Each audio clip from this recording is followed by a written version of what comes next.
mice. The mice were just... Evening, ladies and gentlemen. Hello. We're on.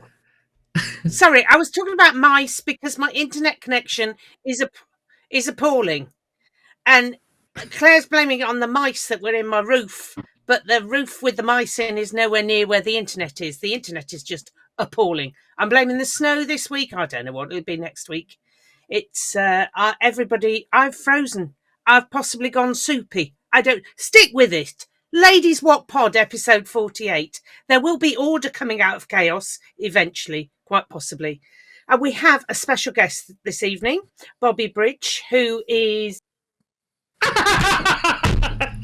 It was all too much. That is it's been nice to join. I'll push the button. Go for it. Hello, Good Liz. grief. Welcome back. Thank you. I do apologise. I am now completely flummoxed. My internet connection has died several times. I've questioned its parentage. I've called it a very rude name, and touchwood seems to be working a little better. Welcome to episode 48, Ladies Wot Pod, with a special guest, Bobby Bridge, who is the male equivalent of Liz Tyler. There you go. Not a boring title at all. First for you. We're specialising in dealing with Leicester Lightning, I believe. Yeah, that's me. I mean, Crocker, I aspire to be as good as Liz. I don't go anywhere near that level yet, but that's the aspiration. Brilliant.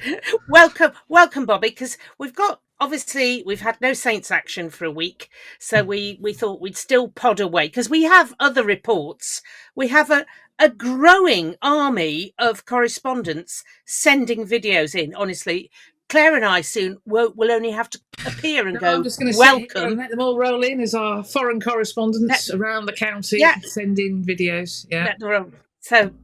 But we thought we'd get Bobby on to talk about, as you know, we like to go to the people behind the scenes, and Bobby is one of those. Talk a bit about himself, how he ended up working at the Saints, and then quite a lot about Loughborough Lightning. Is that about the right breakdown for you, Bobby?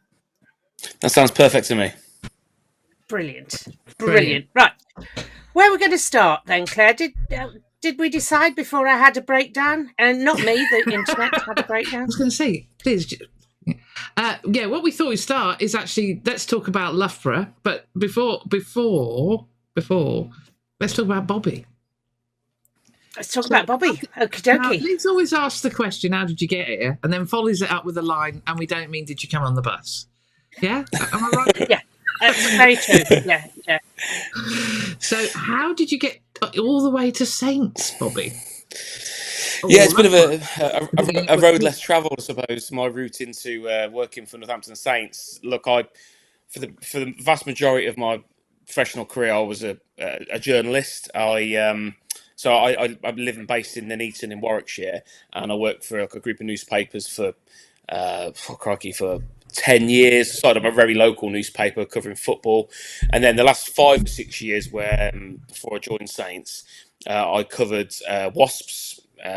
For Coventry Telegraph, Reach PLC, and latterly Leicester Tigers too, who I have to be open, and I did say this in my job interview when I went to Saints, that I used to be a Tigers season ticket holder. Leicester Tigers are the club that are closest to me. However, because I've always been involved in playing rugby, supporting it has always been very much a kind of a hobby pastime for me, rather than anything I was overly passionate about. And really, I wouldn't go out buying replica shirts or anything like that. I did that for a long time. Obviously, we all know what happened with WASPs, and that also happened at a period where regional journalism was going through its toughest ever phase post-COVID, and my job became untenable really during that period. And obviously, WASPs going was the final straw to break the back there. So yes, I took voluntary redundancy, worked in corporate PR for 6 months, which was as boring as it sounds. And but no, I was very grateful. It got me back involved in the kind of working arena. And then I always got on well with Tim Percival, the former director of comms at Saints, and stayed in touch with him. And when I became available, he let me know of a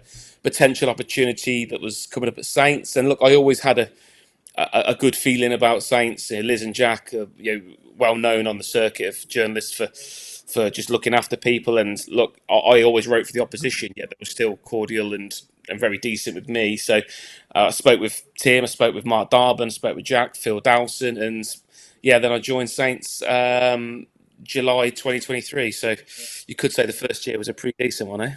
Yes. Yes. But you are lucky. Yes. I think, that nice shiny pot that we can't talk about. Well, we can. Yeah, we can. It's just the player and the coach. Yeah. Yes. Yeah, that's all understandable. Like the last year I covered Tigers, they won the league, and it was literally 2 days It's later. not form, It was like ladies and gentlemen. Do you see? I see the common denominator here. I'm arriving. The either go bust or win the league. So, but yeah, Can we miss the going bust bit? Thanks. Yeah. But there was no celebration of winning that title at all. Like for fans, for journalists, anybody, and my first year at Saints to end. My first ever visit to Northampton Town Centre was on an open top bus. It was insane, and the way everybody was brought in, it's one of the best days of that weekend is where I go to cheer myself up when my son's crying at 3 a.m. or my daughter's being irrational or whatever. It's such a remarkable period. Anyway, we've jumped a few beats there, haven't we? But we have. It's an interesting route, and you are a rugby player yourself, aren't you? You still play? Yeah, I'm tenuously clinging onto that now. But no, I'm 39 now, and I missed a lot of my 20s playing through. I had a big head injury, big knee injury, but I'm still ticking over now. I play for Manor Park, which is a level 7 club in Warwickshire, Nuneaton, Warwickshire, where I play. I'm a long-serving club and life member with my club, and very proud of it. And when the Lightning and Saints schedules permit, I love putting my boots back on, but my body is starting to tell me, maybe we should be doing other things. But then my friends know that I've got no willpower, and it'd be like, I'll get the phone call like, we're really short on front row, and as soon as my wife knows, as soon as I start saying, she goes, you should do what you've got to do, and off I am in the bag. So yeah, I still play, I still love it. I'm a hooker, but I can play across the front row badly, but hooker's my position. Oh, Liz, well, that explains a lot to you. Yeah, the wonky ears explains a lot. We know what we're dealing with. What does Ferg say about hookers? Yes, they are all slightly mad. I think that's fair to say. I suppose the big question now is: do you like pikelets? Pikelets, yeah, I don't mind pikelets. That's okay. He's safe. One of our hookers. Well, it's not if another hooker finds out. One of our hookers who has a brother who played for England A and scored a try on Sunday is a big. Okay. Gotcha. Yeah. I can't say I've had them for a while, but no, he used to have them when I was I was younger. We'll save the question that Liz always asks everybody until the end. So wow, that's a brilliant journey, Bobby. It's a really interesting journey, and I have to say I enjoy working with Bobby because Bobby is because this is equivalent in the Loughborough world. Bobby and I cross paths probably not enough, if I were to be honest. Somebody needs to have a word with the scheduler, because I would love it if more Lightning games and Saints games did not clash at the same time. I think that's one thing that I would love to happen. Or if they did happen at the same time, they're at different times on the same day and we have more double headers. And I know that's difficult, but I hate the fact that I'm not doing as many games as I could be, because I do love following the girls. And Bobby's dead easy. I feel that too.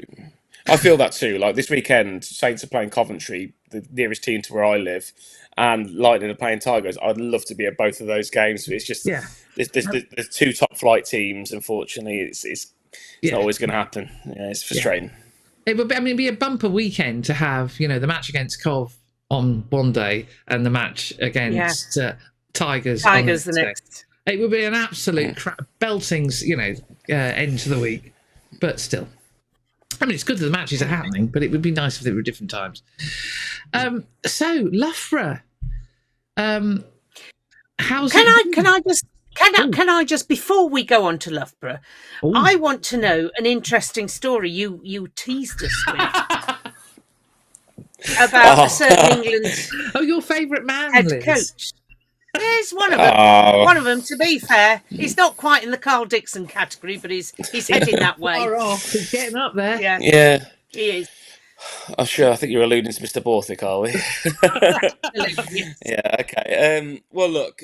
So the year, well, there's 2 or 3 years I covered Leicester Tigers, but the last year I did it in full was under Steve Borthwick's regime. And look, when he first got involved at Tigers, it was a culture change overnight. There was very little, no interaction with the press outside of the media conferences, which were all done via Zoom at that point.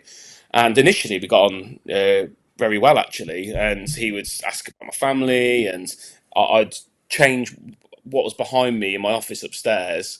So he would start a conversation with him, like a different piece of art, like, or, just something like that, just or a shirt or something, But as the pressure cranked up, it got less and less cordial, I suppose, very businesslike.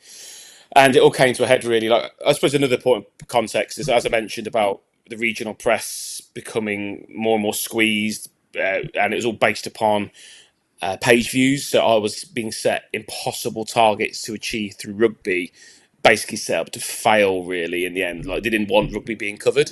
So for me to make it stack, I had to make something out of nothing as much as I could without being ridiculous.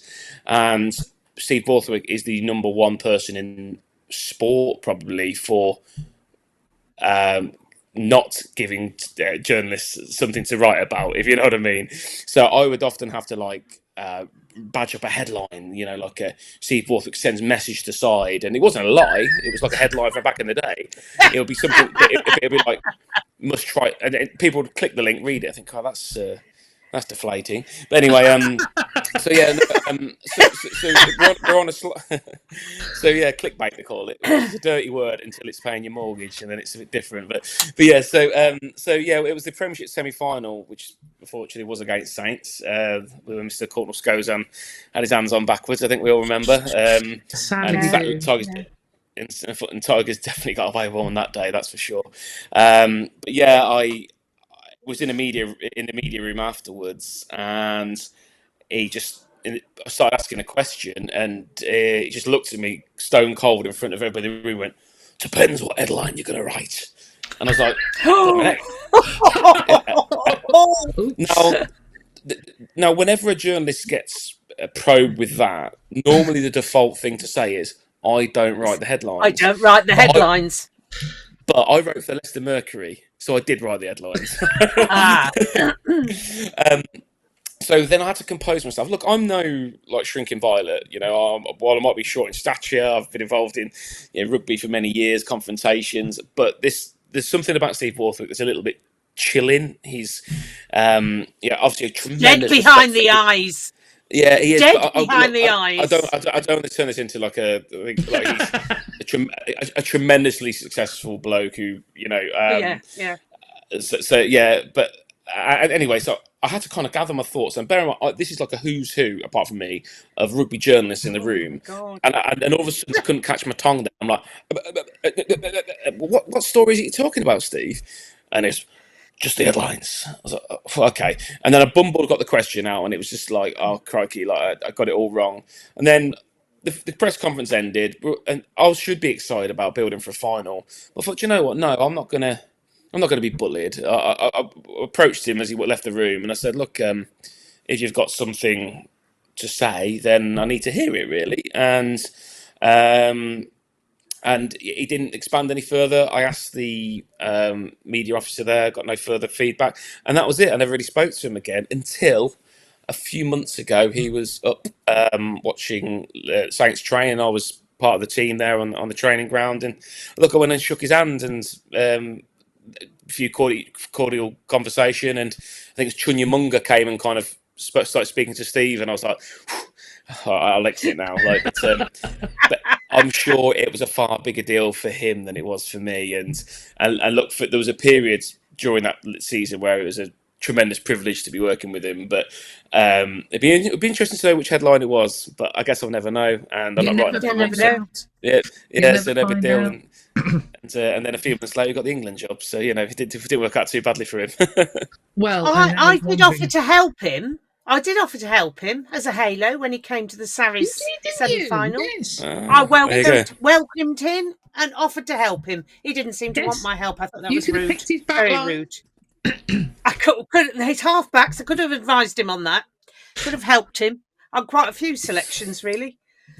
Hooker, halfback, yeah. Well, just anyway, he wasn't. He didn't want to be helped. You can't help some people. Pick all the Saints boys, and we'll be happy. Well, not actually, all of not them. always. Not all of them, but there are just some combinations that. Well, one of the things that's baffled me and Liz is his ability to have. If he's got Finn and Alex in the squad, he never puts them on the pitch together. He's always substituted one of them before the other one gets on. I don't think they've actually been on the pitch at the same time. It's bizarre. I don't think no. I'm sure we're going to talk about England at some point, but it does feel like a real opportunity missed during this period. I don't know what it is we need to learn about George Ford after 99 caps. It's just very frustrating. And look, I think some credit has to go to him. Look, Ollie Slightholme wasn't an obvious pick to play against South Africa, and he did good and bad things. Let's be honest, but it was a bold call. I was as a staunch England supporter.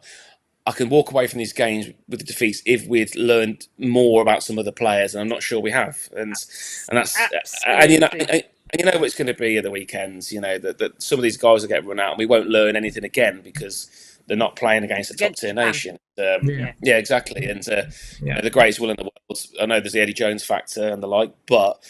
I don't think we'll learn as much from that game. And Finn Smith, he's got big match temperament. The guy is nailing drop goals in the driving rain at Munster when Claire's getting absolutely hammered by the rain. I know. And Brian O'Driscoll wants to have his babies. He's saying, "Well, if you want an international fly half, that's your man."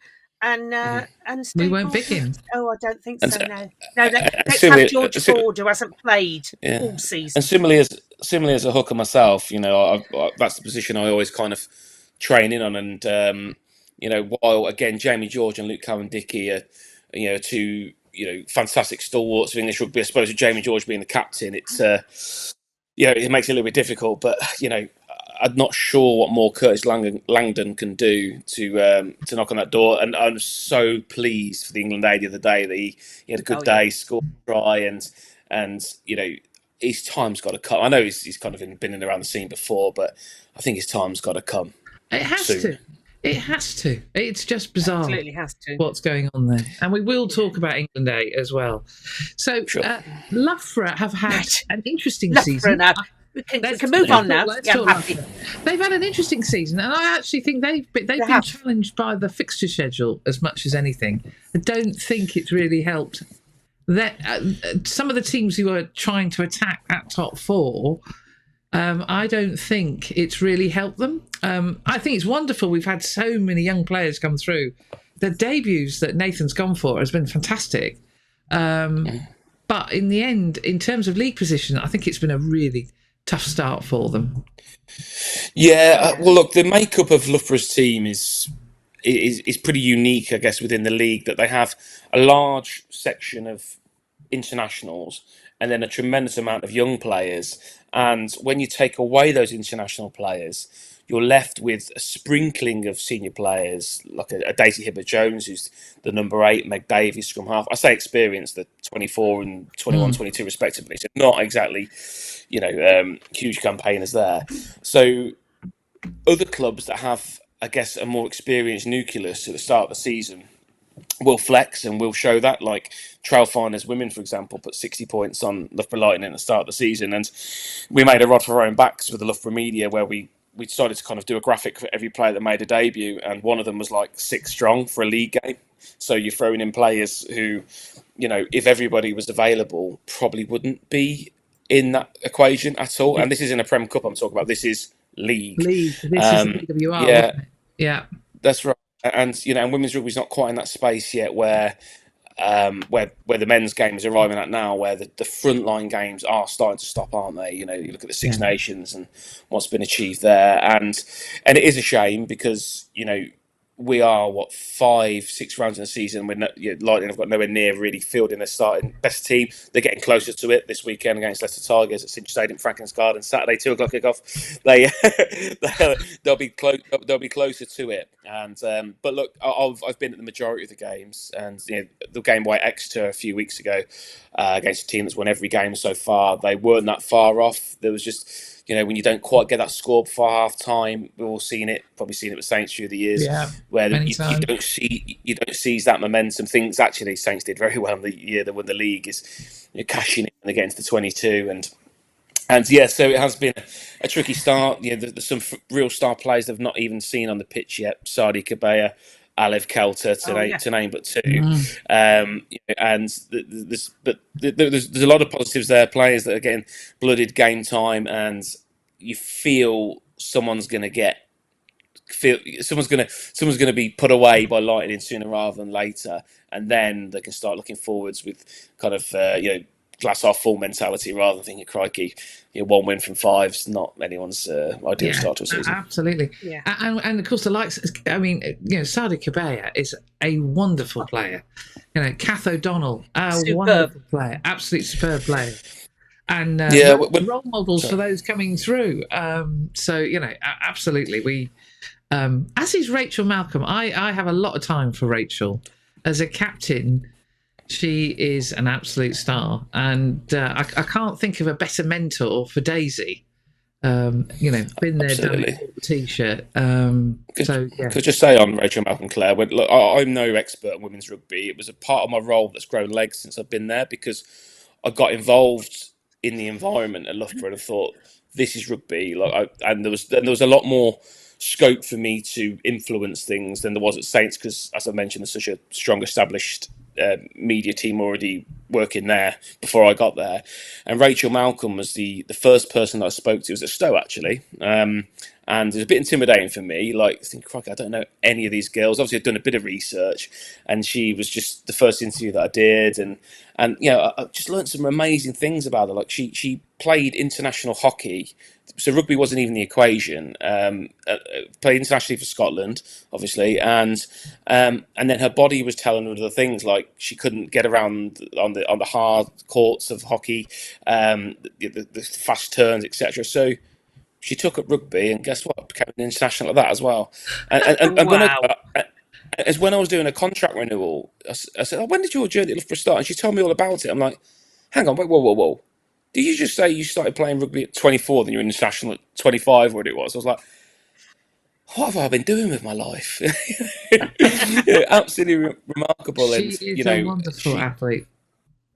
And one of the most awkward things you do as a press officer, as Liz and Jack will attest, is when you have to ask a player to do an appearance, radio, TV, in-house, you normally get blue ticked or worse, grey ticked on WhatsApp where you're not being spoken to. Rachel, yep, no problem. And it's so good to see, she's been involved in the British Lions stuff recently as well, because that tour's happening for the ladies in a few years' time. And she deserves to be in that picture. She's a wonderful role model. I've brought my daughter along a couple of times to different Lightning functions and stuff, but role model, crikey, she personifies that to the nth degree. And and she's not alone within that bunch of girls either. No, she's a great captain, and as I say, I think Daisy's got a fantastic mentor, and it's great that they're actually doing that co-captain thing. I think will work particularly well, because Daisy is a natural leader, but there's a lot to being a club captain. So I think Rachel will do well. And it's a big game this weekend. So Tigers. Am I right in thinking that what's been happening of late is we win at Tigers and they win at our place. Has that been the sort of pattern that I've been noticing? Yeah, that's right. So last season, both teams won away from home. So Saints, here we go. Lightning won at Mattioli Woods, Welford Road around December time, and then Tigers came and beat Loughborough Lightning at Cinch Stadium, and it was frustrating. That one. Yeah, it was. There was a couple that of was very frustrating. We were interception try and get a chip ahead, and it's just one of those days where we've all played and watched games of rugby like that, where you think you could be out there for 4 months and you're not gonna win the game of rugby. And to be fair, play to Tigers, they carried the number, and a couple of the players involved in that for Tigers are playing for Ellis Martin now plays for Lightning. She was quite key that day, so. Hopefully we'll turn the tables. And there was a game over in the season, the pre-season friendly between the two of them, and Tigers won that one as well. So they're 2 from 2 at the Gardens. So fingers crossed we turn that around the weekend. Yeah. Ooh. Anyway, everybody, if you're not going to Coventry, get yourself down to the Cinch Stadium at Franklin's Gardens. It's a while since I've said it. Miss a week, and I'm all over the show. Yeah, that's the place. The Gardens. Cheer on the women, because you see, I mean, as we've said before, Liz, it is a different sport, but it's a blooming brilliant sport. They are very, very skillful. It's a different sport, but it's very familiar as well. Yeah. If you're of a certain age, you will recognise it as much more akin to the pre-professional era, when people had to think about going to work on a Monday. And also I've said it before, it's a great one for kids to go along and watch, because especially if they're learning to play, they can see what they learn at Towcester Under 10s, for example, on the pitch with the grown-ups. Whereas in the men's game, it all happens so fast. It's much harder to pick out the stuff that Harry's doing, the defensive moves that Harry's learning, that he can see it much more with the Lightning, with the girls. So Harry wants to go and see them again. We will get there whenever. I think is there a Sunday game coming up soon? There's a Sunday game coming up soon. Yes, more of that shortly. Yes. Yeah. I mean, what so to that point is, like, I now have become quite obviously a strong advocate for women's rugby. Both my sisters play, and to people go down this road of comparing the two. You're exactly right, Liz, in terms of it's a different sport, and I find it actually connects more with the game that I play, the grassroots. And I don't mean that as disparaging towards the game, but like if a fast player sees the outside shoulder, they think, not. Should I kick it and play the percentages, or maybe I can just score from my own 22? And if you look at the highlights every week for the PWR, Premiership Women's Rugby, there are tries being run in, and it reminds me of the stuff that I grew up watching, the Rory Underwoods of this world, the Slight Home Senior, Jeremy Guscott, these kind of guys, where it's heads up rugby, and yes, they're still kicking, yes, they're still rolling mauls, there's things you can identify with, but there's a lot more kind of like whoa moments, and I really encourage anybody to go, and it's so cheap as well, like £7.50, £3, and we're improving we're improving the stadium experience, and the gills are really accessible as well. You can go and see them after the game, and it's very quickly become heroes for young families who come along and watch. Brilliant. Yeah, it's great. A really good experience. I love it. I know, I love it, and that's why I'm so cross that I don't get to go as often as I like. I love shooting the sport. There's nothing better than a Daisy Hibbert-Jones hurtling towards me down the wing. I have pointed out to her several times, Bobby, she likes that right wing. Actually, she likes left wing as well. So I have mentioned to her. But they play. I like, and when we all like the style of rugby that Nathan wants to play. It's good open rugby. And then, of course, as you say, we've got several internationals, including Miss Scarrett, who. Blood me neck, that girl's got a boot on her. When the howitzer comes out, it's something special. But no, it's a really, really good afternoon out. And can we do something about the fixtures next season, Bobby? I mean, can we have a word? I'll have a word for you. Also, the Ladies Wot Pod have mentioned it. So. So before we get on to Saints, Bedford Blues are entertaining Bath. So if you're more of a blues person, there will be one or two Saints, as I understand there. And it's always a good afternoon out at Goldington Road. So if you can't struggle across to the Gardens, head to the slope, head to Goldington Road, and cheer on. The chips are wonderful. The chips are good. The chips are amazing. Yeah. Yeah, the chips are good. I don't know how good the chips are on a Lightning game day because I've never tried them actually. No, they're all right. They're all right. The ones in the Gardens in the Rodber, they're pretty good actually. No, they're good, are they? Okay, that's good. Yeah. I don't want chickens, thank you. No, but the chips at Goldington Road are chips and chili excellent. or curry The sauce. rugby's excellent. It's an old school experience.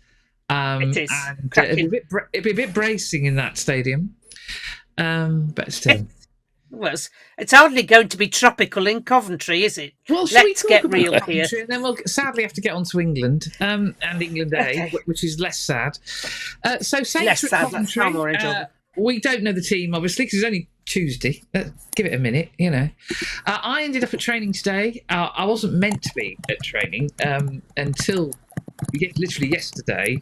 I was actually going to be doing the day job, but as it worked out, I could actually squeeze in a trip to training. I was stood in a cemetery in the snow this morning. It was a bit bracing. Towcester Road, for those who like to know, the service plot at Towcester Road is looking immaculate. Can you imagine putting roses in snow? I mean, anyway, the gardeners are mad. But they've got to get it done because the roses have to be in. They're specially bought and they have to go in. 72 hours is the longest they've got, but literally they've got to work through. Anyway, It looks amazing. But it meant I could wander across to training. And it was as busy and bustly as you would like. All the England A boys are back, which is great to see. So Henry, as you can imagine, was having the pee taken out of him endlessly, given his man. But it won't stop him bouncing. Won't stop him bouncing like a lunatic around the place, will it? He was bouncing all over the place. Now, sadly today, and you will see from my photos when I eventually publish them, they were all wearing snoods. So they're like international men of mystery. You know, who's under... What? Snoods? I remember us ripping footballers... Criticism of footballers wearing snoods over. Their game's gone soft. I don't know whether Radders had done a deal with Macron again, but they'd all got these Macron snoods on. Yeah. So anyway, even at my grassroots club, if we turn up with the leggings or snoods on, we get fined per item. Get fined. So So like if you turn up with leggings on to train or play in, even though it's probably worthy of it, fine. You know, you've got to wear your club gear and club gear only and toughen up. So George Henry would be in trouble then. He was wearing a very fetching pair of leggings. Yes. But I can confirm... to be fair, though, his legs are on back to front, way. So I think it... Yeah.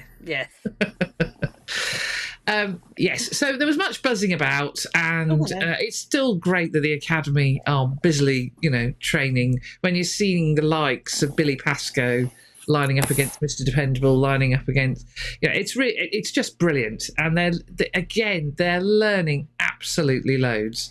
You can see the likes of, George Makepeace Cubitt. He has come on in 4 months so fast because he's training every week with the main squad. I just think since his learning curve has been like sort of whoosh, hasn't it? Yeah. Straight up. Well, it's not even been a curve. I would say it's been like a rocket taking off. Yeah. You can see he's listening to every word like that Vesty and Jake Sharp are saying to him. Yeah, and learning from Finn as well. That's because some of the stuff he does, I think, know where you got that from, young man. But chapeau, you've had the talent to do it and the chutzpah to do it as well. But I think we've got really Ash Rowden was right. We've got a gem there. So Ash came on our pod and said, "Yeah, that lad Makepeace Cubitt was a good lad." So. And it was lovely, actually, when he made his debut at that.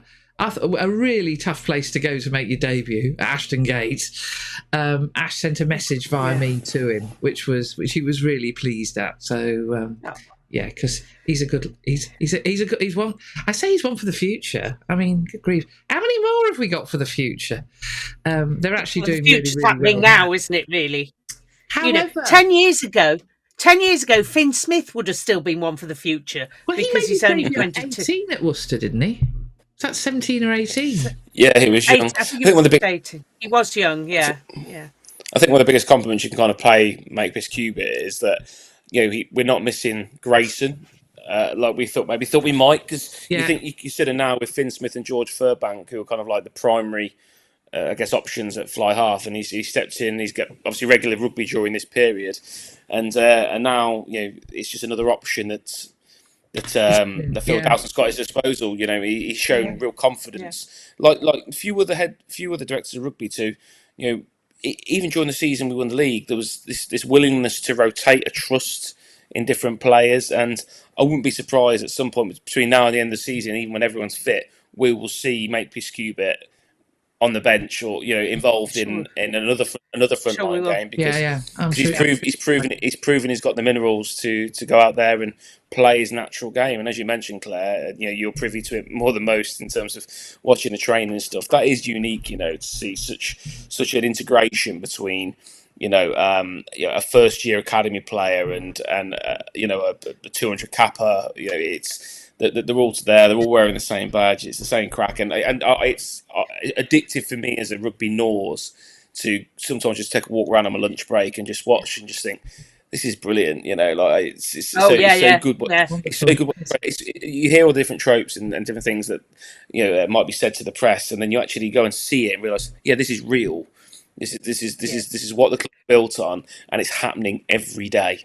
Yeah, around the clock, and no wonder that we're well represented at the international stage and competing on all fronts, League, Cup, and Europe. Yeah, and the standards that are set, if it doesn't work, they just keep practicing. I mean, I've watched so many routines where Vestiel actually, if something's not working, he'll just slow it right down, and they do it almost at like quarter pace, not even half pace. And then they gradually speed it up, and it goes faster and faster. And by the end of the session, they're there. And it's fascinating to watch. And it's not just the backs; it's the backs, the forwards. Avesti himself, he does you've probably seen Bobby. He does like to get involved. He does. I think the guy's a genius, and quite worthy of the praise that he's getting these days. And again, if you see him on the TV bouncing around and being himself, that's Vesti. Yeah, he's not doing it for the TV. It's just him. Yeah, that's infectious. And I mean, I won't mention the player he was talking to, but I remember once I was walking in the stadium bowl and I heard him call a player to one side, and I heard the other side. It's not all banter and fun. Like he can put a thought in someone's head, and it was just trying to put someone in the right frame of mind. And when you kind of slow you walk down, I thought, I want to hear this without knowing that he's thinking, who's that weird bearded guy like that eavesdropping.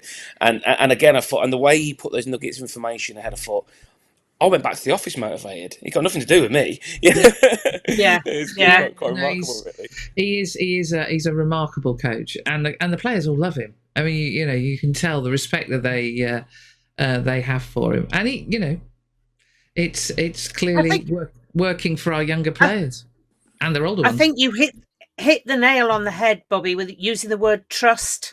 There is so much trust in the coaching team. In between, they all trust each other implicitly. You can see that whoever comes in, they're the right fit. I mean, Lee Radford has come in. They trust him, not ran the kit possibly, but they trust him completely to do what he's going to do. They trust the players. They trust the young players to do their best. And then the players, it's this amazing web of trust around. I mean, they trust us to go to training. I turn up as Claire's work experience girl because I'm really there. I'm of no use to man the beast. I'm just ligging along, trying. And it was Lewis Ludlam who said, "Oh, you do the work experience." I went, "That's it. That's who I am." But they're fine. They trust me. 18 months. You're doing really well, Liz. Yeah. And they trust me to be there. And they also, the other thing is they do do tell us stuff and trust us not to put it out on the pod, which obviously would be stupid if we did, because they'd never speak to us again. Well, But it is that they know who they trust, and it is just a web of trust across the whole club. To be fair, I think it works. It works across the departments as well, with the people I've worked with. It definitely does. And been involved with in the club. You don't hear the phrase "long may it last." Bobby can tell us otherwise, but I don't hear the phrase "up the road" as much as I used to. That dreadful phrase. To be fair, I don't think I've ever heard that within the it used to be, we're talking to them up the road.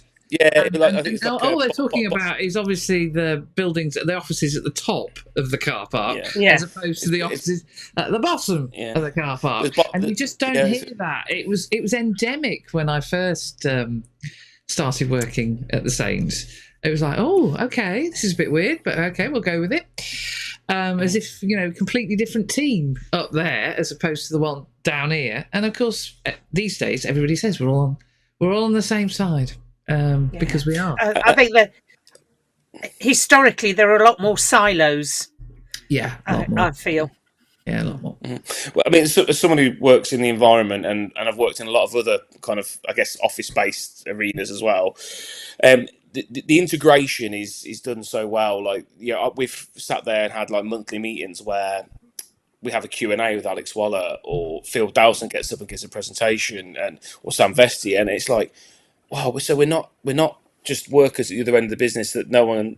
There's a connection between the two, and I guess that was never kind of brought home more when staff who had done the full year were given medals as well, which was remarkable. And Alex Waller giving it to us, you think, gee, I couldn't quite couldn't compute it. It was a little bit overwhelming for me. Like, I won't lie and say he's for years and years he played for a club that I didn't support. But obviously, I respected him, and then I spent 1 year working in an environment where he was there, and just really started to look at the numbers that the guy had put together, and they had the foresight to bring someone like that back to share, and it was a Q&A, and I could have just kept asking and asking and asking, and that's a real kind of like cherry on the icing kind of example to give, but that happens over and over again where we're all brought into the same room, same kind of privileges, and no wonder that everyone kind of pulling in the same direction, whether you're doing what I do or whether you're doing what Lee Radford does. It's something they work hard on behind the scenes, and something that I've found very, very infectious. And Saints have fast become like my team, as opposed to just being my employers.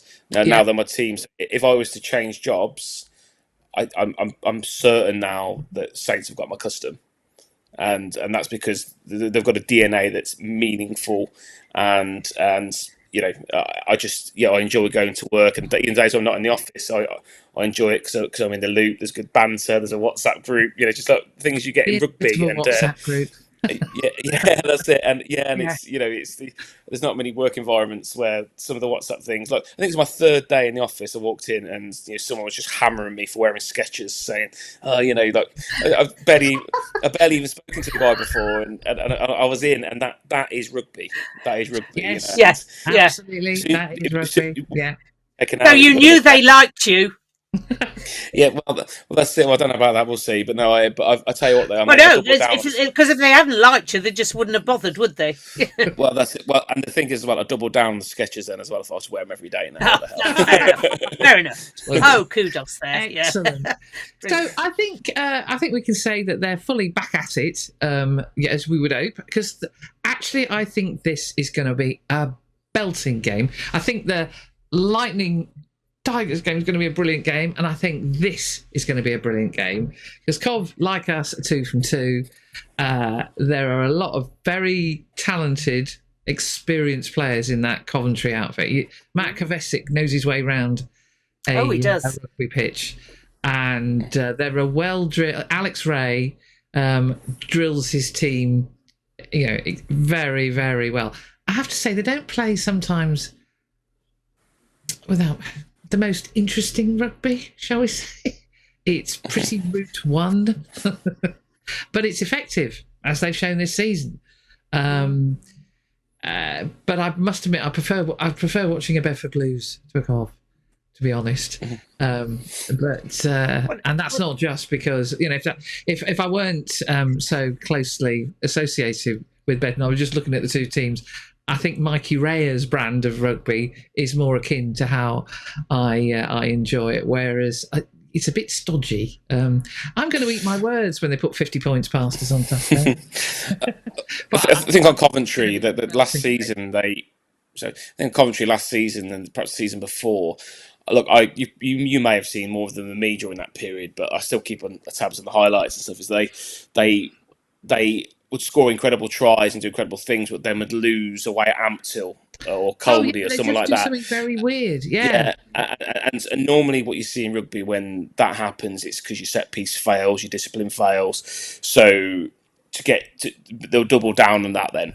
And then you see every week they get a couple of tries from rolling more, a couple of tries from being in the 22, kicking the ball deep, chasing hard. And look, the top of the championship, the top of their pool, our pool in the Premiership Rugby Cup, and this game is huge for them. You know, it's funny enough. Today I was at Coventry Hospital with nothing serious, but with my mother-in-law, and I was sat there with my Saints gear on, and a Cov fan sat down opposite me, a Coventry Rugby fan. He goes, and he sat down and looked at me. He's got his eye all patched up from his operation, just come out of theatre. He looked at me and went, "We're going to do you on Saturday," and I was like, "Oh, all right, mate." Oh, that's what we want. That's what we want. think so. Yeah, because that's because while they beat Tigers away, it was a rotated Tigers team, and I've got no intel on this whatsoever, but I'm sure Saints are going to be approaching this because I'm sure we want to progress too, and we've got to get the boys tuned up for the return to the Premiership as well. And I just think this game warrants putting out a stronger side. Yeah. Because as you mentioned there, Matt Kisovic, there's a few other players there too that Coventry are probably one of the beneficiaries of the sad demise of other clubs, that they've probably picked up a calibre of player that they might not have attracted before, and the key thing is they're retaining players as well. And Alex Ray, you mentioned there, he arrived at Coventry when Roland Winter left a few years ago, and there's a huge overhaul in the squad. And he's managed to build a squad during that summer from very little, and has had a sustained period of real incredible success. And commercially, they're throwing a lot of this game as well. I saw the social media, all the different events. They've got singers and £3 a pint for 2 hours before the game. £3 a pint, I mean, unbelievable. Crikey. I've got them. I've got them sloshing up and down that touchline, that concrete. The thing is, I think you've got to get there for 11 a.m. for the happy hour or whatever. Something like that. I think it's. The point being, this would be a tremendous scalp for them to take the Premiership champions are coming to town. They're using it on their literature, which is good to see. I think it's going to be a real. How cool is it as well to see those two clubs going at it as well in a game? It's a very traditional fixture. It's really from a historical point of view. Yeah. And I don't know where you've got to stand on the Premiership relegation issue. I maybe have to be careful what I say, but it does feel sad to me that this feels like the exception rather than the norm. That when these two teams meet, given their close proximity and the many links they've got on the pitch and off it. I'm excited from afar to see how it goes. And I think it's going to be a really good advert for Midlands Rugby. And it's what we hoped would happen with the Premiership Rugby Cup. It's exactly the hope that we had when we brought. In our case, we brought a lot of young players through. We have got opportunities for players returning from injury as well on our side. So it's done that sort of mix of old and new. We've learnt a lot about the squad, but at the same time, it's given the champ clubs a few scalps, albeit one or two teams have been particularly weak, but I can't wait for Saturday. I think it's going to be, and the return match in February. I actually have friends flying over from Arizona for the game. How about that? Wow, fantastic. So they're you have to look after people, don't you?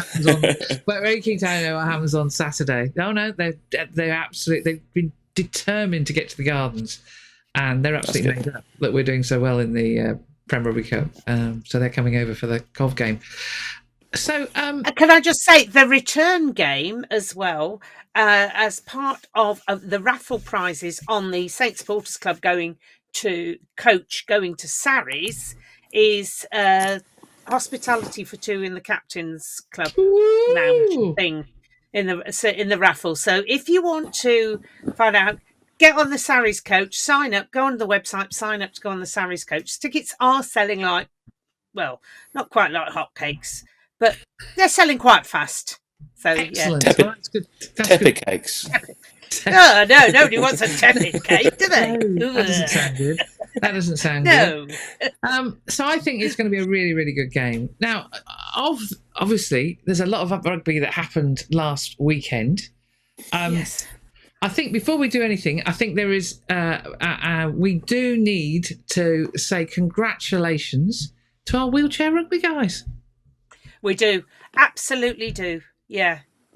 They're rebuilding, aren't they, at the moment, and getting themselves sorted. And Nationals.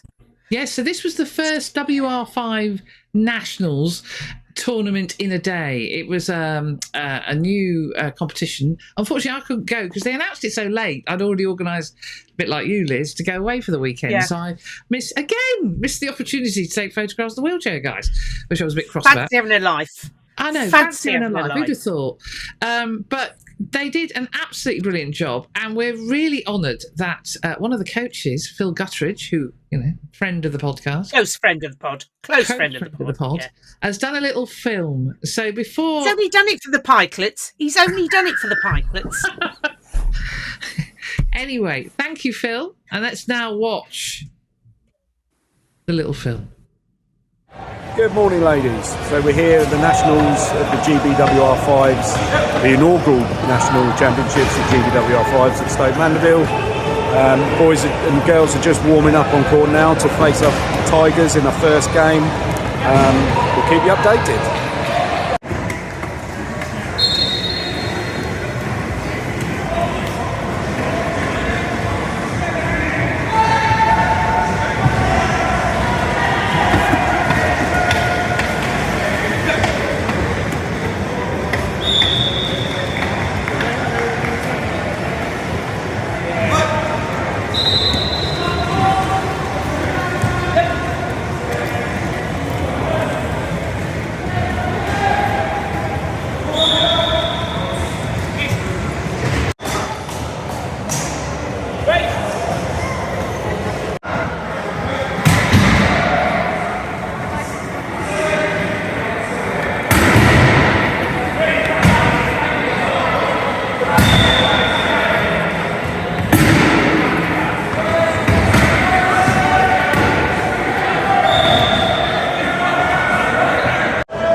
Okay, so it's half time.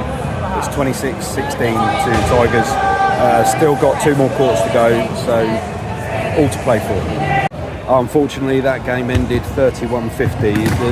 The last quarter was a bit. Once we realised that the game had gone, then we wanted to make sure that everybody else got on, to rest some of our senior players and let some of the newer players get on. So all eyes are now on Solent Sharks this afternoon. We win that game, we're in the semi-finals tomorrow. Fingers crossed. Right, so it's the second game of the day. We're just warming up. The guys are just warming up now. So all we've got to do is win this game and we'll be in the semi-finals tomorrow.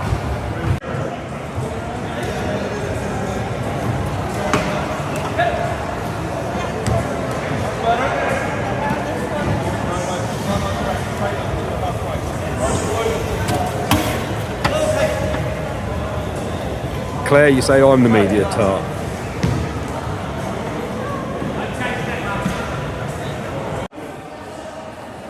So that's the end of the second game against Solent Sharks. It was a really, really tight game. We won in the end 42-41. Really, really tough game, but that's the semi-final for tomorrow. So we go again. Good morning, it's day 2 of the WR5s Nationals, and this is our first game on court. This is our semi-final against Penrith Pumas.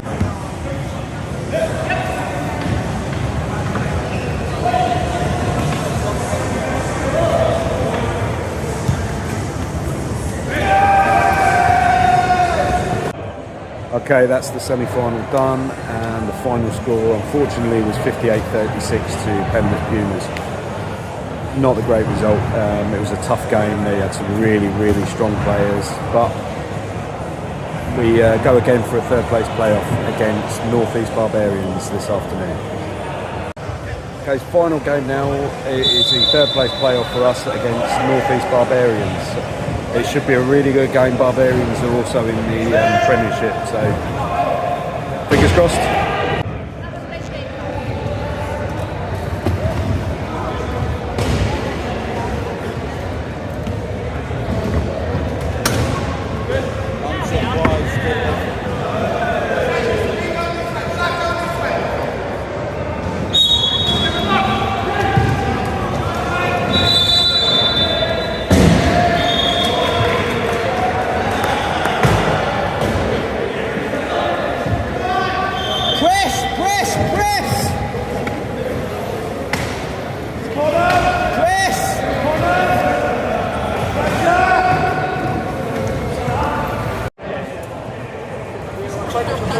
That's third place playoff one.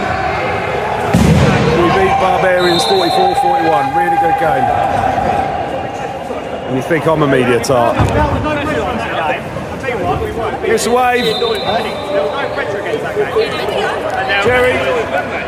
Jerry. Well done. Good work. It's wave. That's the final game of the inaugural GBWR5 Nationals here at Stoke Mandeville. We won the third place playoff against North East Barbarians 44-41. Over in all, pretty good competition.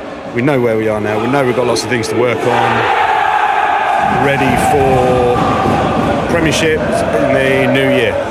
So if anyone wants to come down and see us, we play at Stoke Mandeville. Look on the website for all the details. We really do need the support. So thank you, Phil. Thank you, Phil. Lovely. Edited film now. So Towcester Under 10, you've got to look to your laurels. You've got to edit your film now. Oh, crikey. No, look, it's bad enough getting... I think the realism in this week's film of eating a hot dog while talking through how you've played. Yes, that's true. Yes, I think food it's ought to plays catch a on part. more. Don't ruin the storyline. Don't ruin the story. We're not going to talk about that.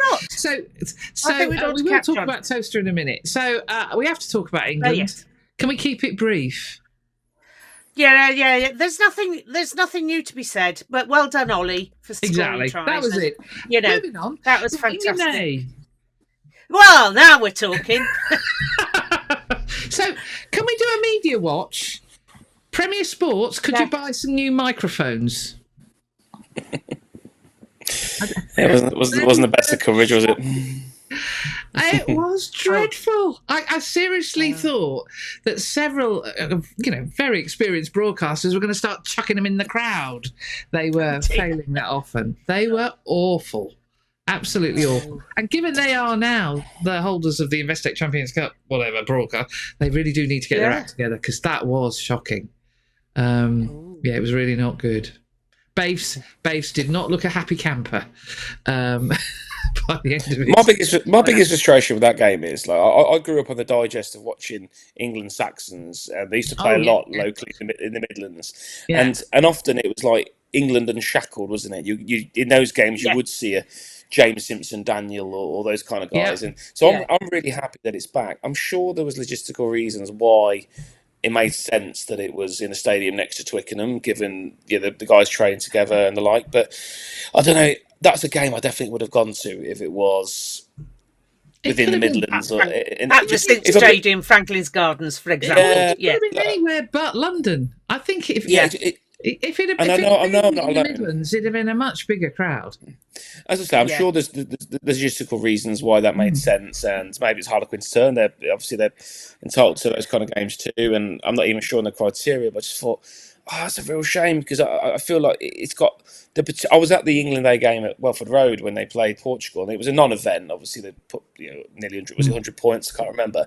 Yeah, but it was lots of people there that day. It was a big event. It was a big day out. Yeah, absolutely, it was. I took my daughter, who was 4 at the time, and my son, who was only 5 months old, with his little ear defenders on, and it was just a real cool. I got to go take my family to watch an England game for next to nothing, really, comparatively. And it's a shame because it was a really good game of rugby. I think it was I suppose the game before was a good one too against South Africa. When you look at it if you were watching it as a neutral, maybe. But yeah, it was good to watch England play the brand of rugby they did and score the tries they did. And of course, there was Saints fingerprints all over it again, just as there was the day before. Yeah, I think the women have got it right. So, for instance, I think one of their Six Nations games going to York.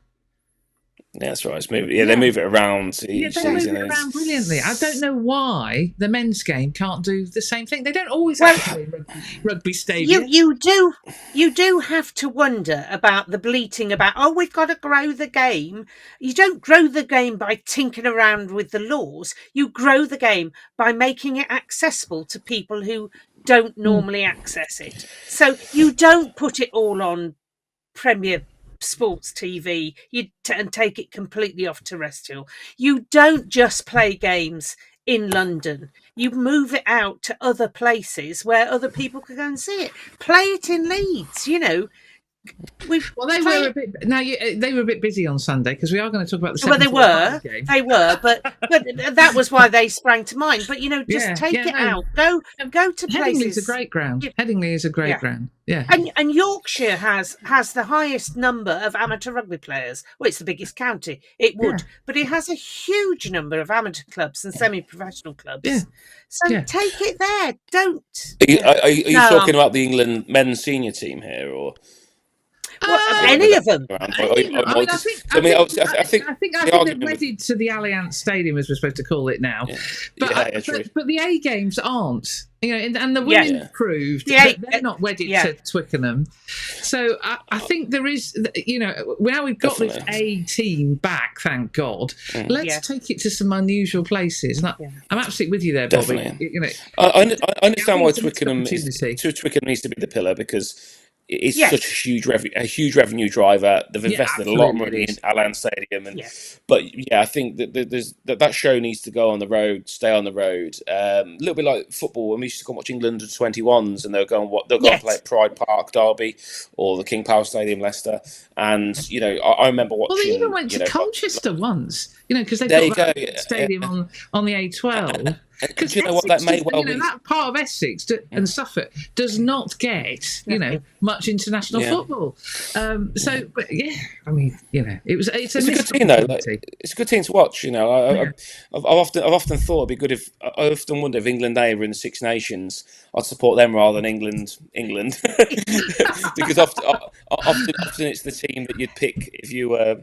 Just picking the most exciting players. Which, absolutely. I think it was Eddie Jones that said if you start listening to the fans with selection, you end up sitting with them, or you getting the sack. And so there is something in that. But just watching some of those lads play on the. So I didn't catch all the game, but I watched the majority. And there's some people who thought, that's a really worthwhile exercise. It was a proper game. Probably wasn't quite test match intensity, but it's hard to recreate, isn't it? But certainly so that is something that I'm so glad England have brought back, and I think it's going to benefit club and country. And there are players that you don't, the press do not fawn all over. I thought Clark in the first half, George Clark the Gloucester player in the first half was outstanding. Yes. Now, he'll have learnt loads because he ran out of steam a bit. He was throwing himself everywhere, and then by about 5 minutes into the second half, you could see he was looking for his lungs somewhere out there. But he had a really, really solid game. Henry was just Henry. Seriously, that boy. he just has this ability to do the right thing at exactly the right moment.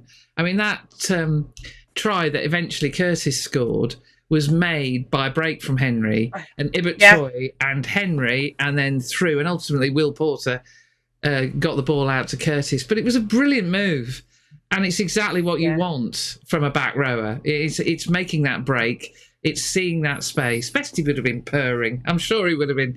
But it's Henry. He's irrepressible. Absolutely irrepressible. I think I have used that word about him a couple of times. I'm going to have to go to my thesaurus to find another word, because I can't keep saying he's irrepressible. Yeah, I think. Yeah, he did. I mean, it's just on Pollock. It's just obviously we don't want to be.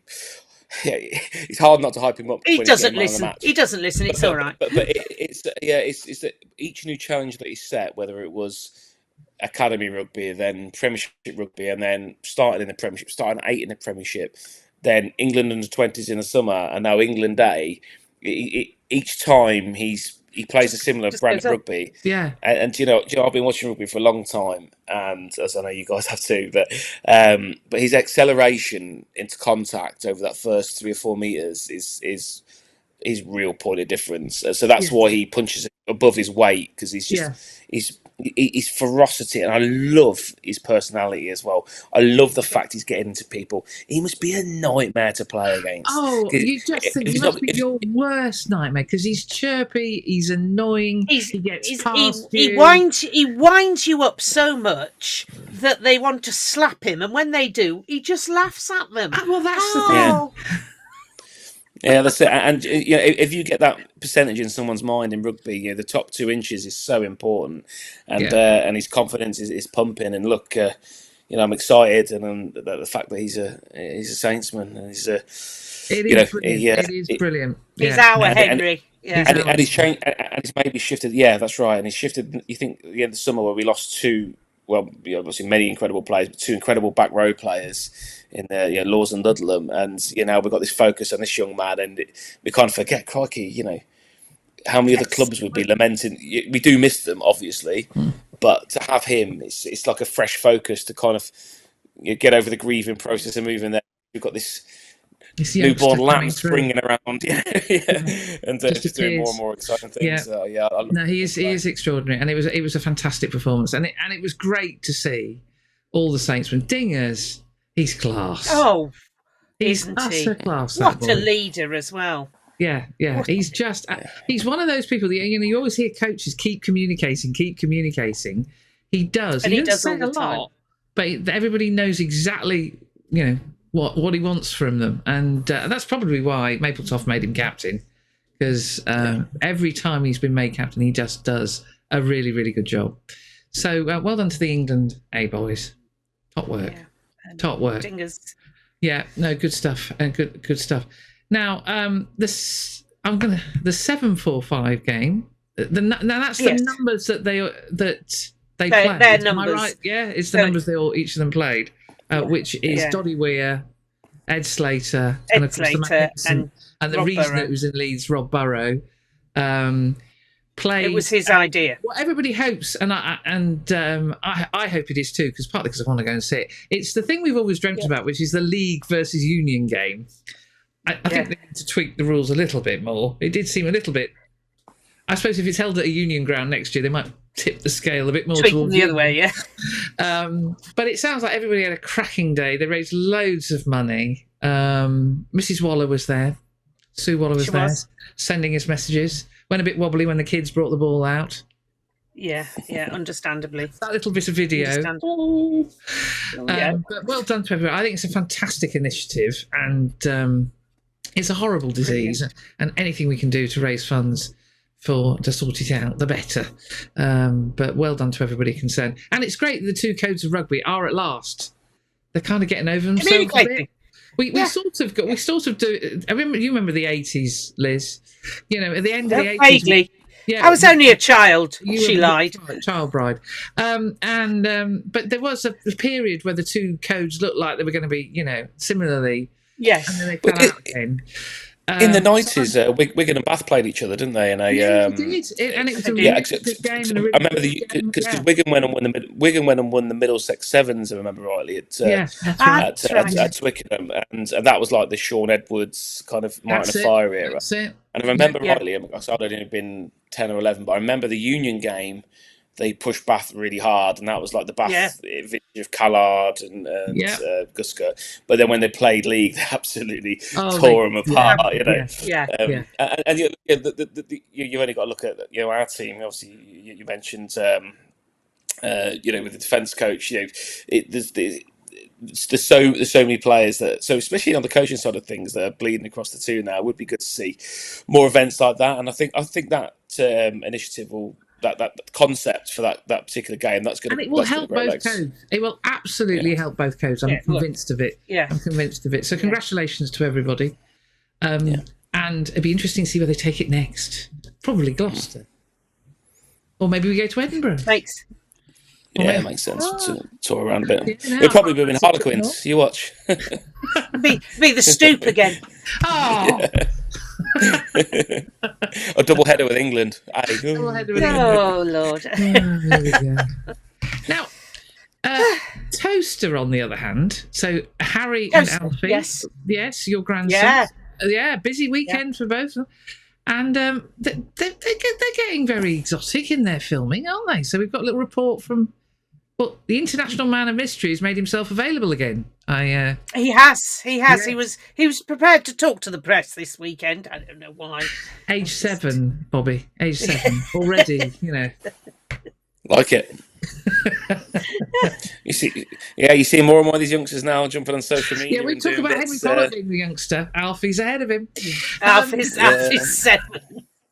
It's good to enjoy the rugby. That's what it's all about. But I couldn't be there. They were both at the Banbury. It was the festival at Banbury. And I couldn't be there because I was visiting relatives in Yorkshire. But a friend of Hannah's, so Alfie's best friend's mum, videoed 3 of Alfie's tries. And I have to say, I know I'm his granny, but normally as a granny, I try not to be impressed. But I was impressed. He's 7. And his awareness of A, where the ball was, when it went loose, and B, where the line was. So he was straight on it. Yeah. Yes. So we have a new verb when it comes to scoring tries, thanks to Alfie. Yeah. Yes. You don't score. You do a try. You do a try. Right. Like it. So that's what Pete Nuttall embraced that wholeheartedly, and he was doing a breakfast. Yeah, done 3 tries this. Yeah, very good. And we have 2 reports. So let's hear from them both. Let's hear from them. Hello. We had a very good session today. And Mummy was just saying that she's really impressed of how I've played today. I got lots of tackles. I nearly scored a try with Freddie. And it was just a genuinely good session. You supported Ernie getting a try, didn't you? Yeah. And you were in the scrum again? Yeah, I was in a lot of scrums. And did you have a good time? Yeah. Anything else? No. Okay.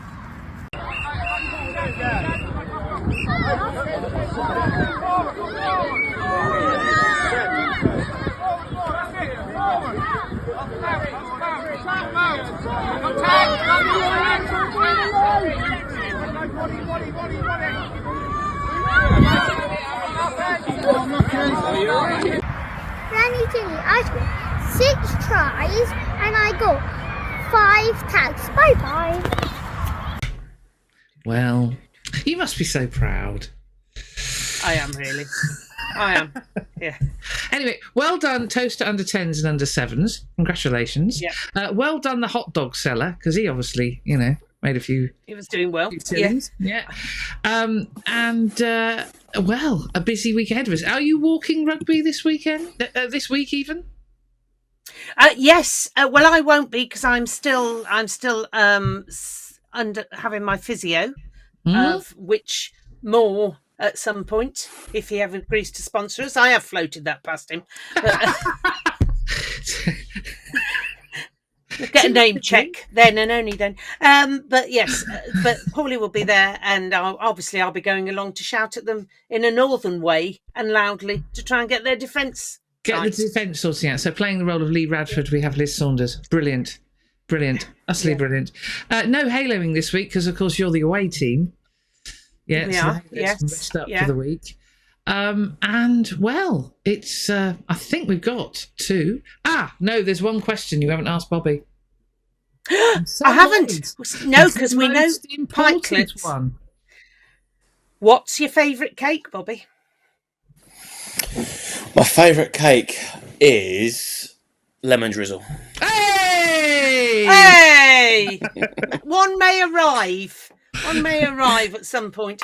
If it does, it'll have to be under secrecy because there are many people in the Saints establishment who rather like my lemon drizzle, but there may be one that arrives for you. You could find yourself being mugged. Well, good luck to him. I'll defend that lemon drizzle. That's a fight I'd like to see.